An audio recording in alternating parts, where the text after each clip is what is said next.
Bismillahirrahmanirrahim. Yüce Rabbimize nihayetsiz hamd ediyoruz. Fatih'in emaneti ve fethin sembolü olan Ayasofya Camii, 86 yıllık mahrumiyetten sonra yeniden aslına rücu ediyor. Bu karar herhangi bir caminin açılması kararı değil, bu milleti köklerinden ve İslami değerlerinden koparmayı hedefleyen Batı dayatmacılığına karşı hasretini çektiğimiz bir karşı duruştur.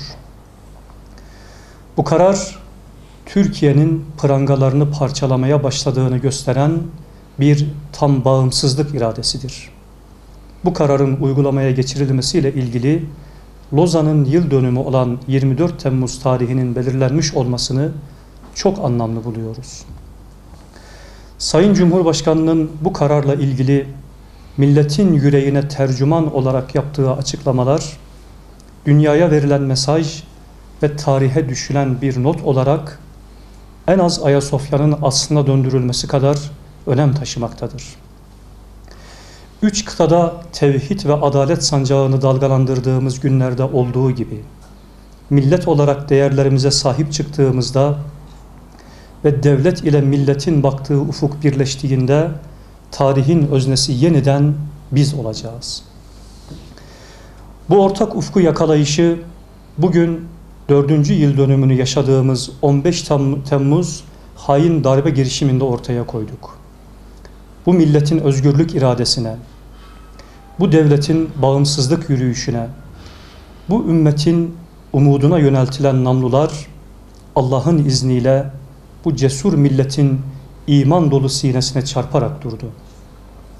Bütün dünya gördü ki çelikten bir iradeyle ihanete ve zulme karşı dikilen bir milletin karşısında her kim olursa olsun mağlubiyete mahkumdur. Bizler omuz omuza verdiğimizde Amerika'nın çocukları Anadolu'nun has evlatlarına asla galip gelemez. Yeter ki sırtımızı Allah'a yaslayalım. Yeter ki batıla karşı birlik olalım. Milletin ve devletin ortaya koyduğu bağımsızlık iradesinin hedeflerine ulaşabilmesi için bizi biz kılan medeniyet değerlerimizle buluşması gerekir.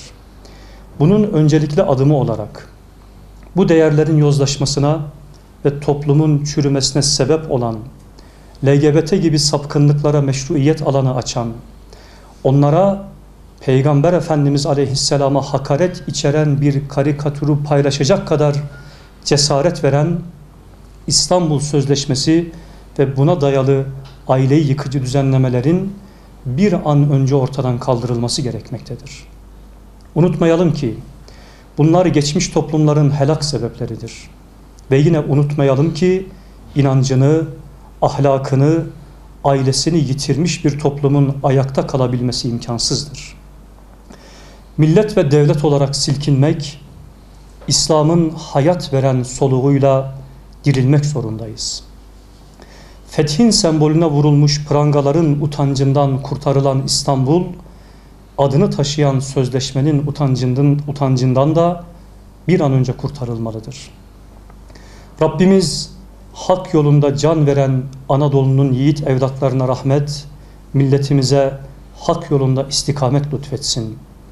Ayasofya'nın dirilişini, Mescid-i Aksa'nın özgürlüğüne kavuşmasının bir habercisi, dünya Müslümanlarının fetret devrinden çıkış iradesinin ayak sesi ve insanlığın özlemle beklediği temeli adalet, vicdan, ahlak, tevhid ve kardeşlik olan medeniyet güneşimizin yeniden yükselişinin vesilesi kılsın. Teşekkür ederim.